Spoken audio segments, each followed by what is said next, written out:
Hey Hoppers, it's Brandan here. We're here at Hopper headquarters, and just wanted to go over something that has helped me catch a lot of fish. By no means am I a pro, but I have, study patterns, and I do monitor things like water temperature, kind of spawn patterns, things of that nature, and it's helped me kind of expand my fishing horizons, I guess, as you want to say it. And most of you who follow know that I've been kind of on a hot streak lately. And one thing I do want to go ahead and show is something that has worked for me lately. For those who do know about spawn patterns, I primarily go and just fish ponds that have bass, right? Because bass are, top of the food chain. They eat just about anything. But it's kind of a weird pattern right now, especially here where I'm at in Texas, because we're kind of in, up and down weather patterns where it's cold one day or it might be warm one day. We can get as high as 80 degrees, and then our nights will drop down into sometimes even the 30s at this time. We won't see a consistent pattern until the weather sort of is a little more consistent itself, in that we have more of a steady temperature without the drops and the highs and the lows. And so right now what you're going to see, especially for largemouth bass, especially if you're just going to go out there and you're just going to hit up a pond and you want to catch some fish, is that your bass are either going to be in two different patterns. They're either going to be in spawn pattern or they're going to be in post spawn. Now it really just depends on what waterway you fish. Every pond is different, so don't approach one pond as the same as you would another pond. But one thing that has helped me is seeing that the consistency as far as what the fish are doing, what the fish are eating, is relatively the same in any body of water that you fish. And something that you need to know, especially about largemouth bass, is that they are right now primarily feeding on bluegill. Anywhere from spawn to post spawn, we are in a pattern that the largemouth bass are going to be chasing bluegill, and the reason because of that is bluegill are about to enter their spawn.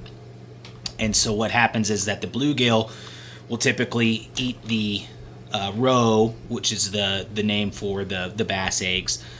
They'll eat the roe. And so what happens is that you get males that sit on this bed, and what they do is they kind of swim. It almost looks like an anxious type swimming, where they kind of circle and figure eight around the bed. And what they do is they chase away any kind of bluegill that might come and try to eat the roe. Well, so what that is you'll get a lot of aggressive males. You might catch some, but the thing with these males is they're not real hungry. They don't go after your typical bait. They're not gonna, if you want to see that top water blow up, you're probably not going to get one. Now there are females that have since, after spawn, post spawn, that are kind of cruising the waters and they're looking to kind of bulk back up. You may get some, but they tend to stay kind of hidden. And they do tend to be a little bit bigger. So if you're catching a lot of dinks, it's probably aggressive males that are guarding the bed, post spawn. One thing that I have noticed in about every body of water is that the at least the largemouth are up close to the shore, and they tend to be in really, really, really thick cover. Now the problem with this is that a lot of us as amateur anglers, we just throw in the middle, we reel back, and then we're like, why aren't we catching any fish? Well, that's because the fish aren't out there in the middle of the lake. It's still, the water temperature is probably anywhere, at least here in Texas, from about 52 degrees to some bodies of water, or as high as 65 degrees. So still relatively cool water temperature. And so your fish are going to be a little more lethargic. They don't tend to be as aggressive as they will when the water starts to warm up a little bit. And so I've had a lot of success lately into throwing into thick cover. And the problem is throwing into thick cover is that, if you're just going to take a hook with some worms and throw it into thick cover, you're probably going to lose that hook. It's going to get a snag. You're going to pull it back. Same with all these other fancy baits, chatter baits, things like that. You probably can, at some point, fish them into heavy cover. But a lot of these baits are going to be bigger as well, and the fish tend to be a little more timid around this time. And so one thing that I have used with quite some success is kind of a version, kind of a variation of a Texas rig. Anybody who's fished here in Texas, you know what a Texas rig is.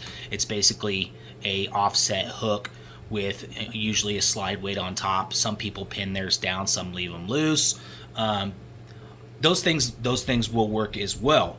Now, one thing that I've been using is something that I like a little bit better, is because I don't have to mess around with the weights. You can get the tungsten weights; they're pretty expensive, or even use the lead weights. They tend to get a little bit beat up. Sometimes they're a little more visible depending on your water clarity, and they tend to be a little harder to hook up. So for amateur anglers, I'll show you something here that I've used that I think will be a little bit easier for some of you guys that are just kind of starting out and want to know, how can I catch some fish? So what I have here is, and I don't usually promote brands, is what's called the Storm Largo Shad. And it's just a basic swim bait paddle tail. And the cool thing about this one is it's got the bluegill pattern. Now, like I said, right now, for the next couple months, bass will be eating bluegill. Bluegill will be eating bass roe or eggs. And so they're kind of locked in mortal combat for the next couple months. And so a bluegill pattern, anything in a bluegill pattern is really going to work for you. But also, like I said, in those smaller bodies of water, they're going to be stuck in heavy cover. And they tend to just kind of sit there. They don't move around a lot. They're kind of opportunistic feeders. They wait for something to kind of come to them. And so, like I said, with your bigger baits, you're going to scare off a lot more fish. You may get a bite here or there, but you're less likely to get bites on some of those different moving baits, those things that you typically would throw in open water and not have to worry about pulling out 500 trees or something. We're not trying to mow the pond. We're just trying to catch some fish. So that's why a Texas rig will work. But this rig right here is kind of a variation of the Texas rig in that it's completely weedless. So when you rig this up, you can fish it into heavy cover, and this thing will take a punishing, and you will not pull up a Christmas tree every 2 casts, and that's beneficial. And like I said, the way this works is that you've got the Storm Largo Shad with the bluegill pattern, so it kind of looks like a little bluegill. So your angry males are going to hate this thing. Your females are going to be looking to eat this thing. And in the heavy cover. Then what I've got here is, this is called a Gamakatsu weighted hook, spring lock weighted hook. And it's an offset hook. Now, similar with your Texas rigs is that it's going to be an offset type of hook. But this one has the weight already on it. So you don't have to worry about rigging the sliding weight or pinning a sliding weight on there. And the way you're going to rig this up is pretty simple. It's got the spring lock in there. You're just going to screw that into the nose. It's got a little stub on there, so you can just screw it right in. And then it's actually got these cool little slots, right, on the top and on the bottom. And so what you want to do is you'll just, once you screw that in here, you're just going to feed it in through that slot, and then you're going to push it through the top, and that hook is going to come up like that, right?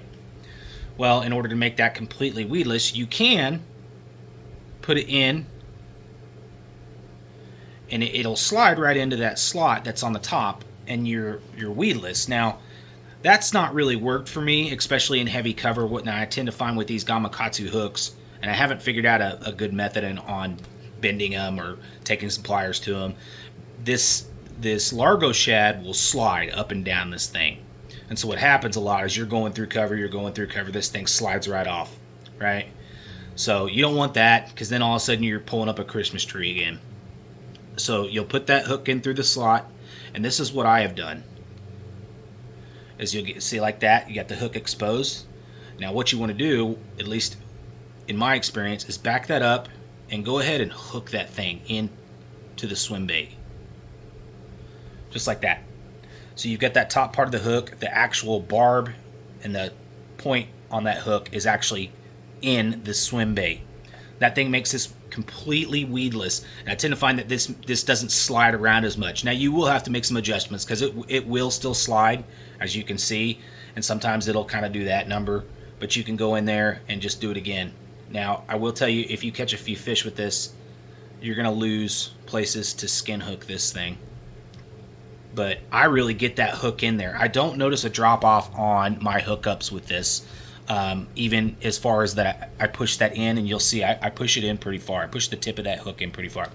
I don't notice a drop off on the bites. Now what happens is when a fish comes up, they want to attack the front of this, right?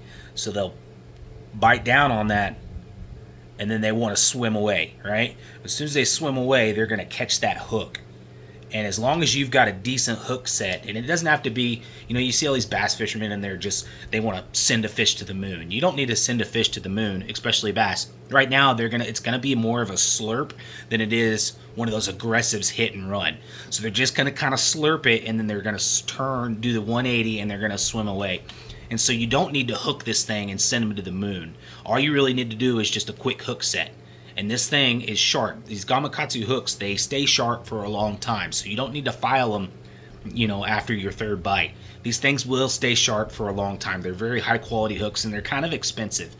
And so I trust them. I've used them. All of my hooks are Gamakatsu. I swear by them. I've never had any issues. I've actually never had to file any to make them sharper. And so the way you're going to fish this thing is once you get that thing hooked, you're going to throw this into the thickest cover you can find closest to the shore. And when I'm talking about thick, I'm talking about thick with 2 C's, all right? So you're going to throw that in there, and this thing generally, if there's a bunch of cover on top of the water, it will sit on top. It's not going to do anything. So you're going to want to find some kind of little break in the cover to kind of throw this thing in. And what happens is you'll throw this in, and you throw that in there, and it's immediately going to sink. When it sinks, it's going to paddle. And so what you want to do is you're going to throw it into that little hole, and you're just going to bring it up a little bit, let it sink. Bring it up, let it sink. Bring it up, let it sink. Now this thing's cool because that weight will make it do some odd swim patterns. And when I'm talking about odd, if you do kind of like you're fishing a jerkbait almost, it will turn on its side, kind of like a dying bluegill. And I'm not talking about your regular jerkbaits where you're just gonna bam, bam, bam. This thing is just a quick wrist flick, and it'll flutter like that on its side. And bass can't resist it. They will slurp down on it. And so I've been using this a lot, catching a lot of fish. But like I said, heavy cover, completely weedless, bluegill pattern. So that right there is going to help you catch a lot of fish. Anyway, hope you enjoyed it. If you can, go like the page, go join the page, Texas Hopper Angling.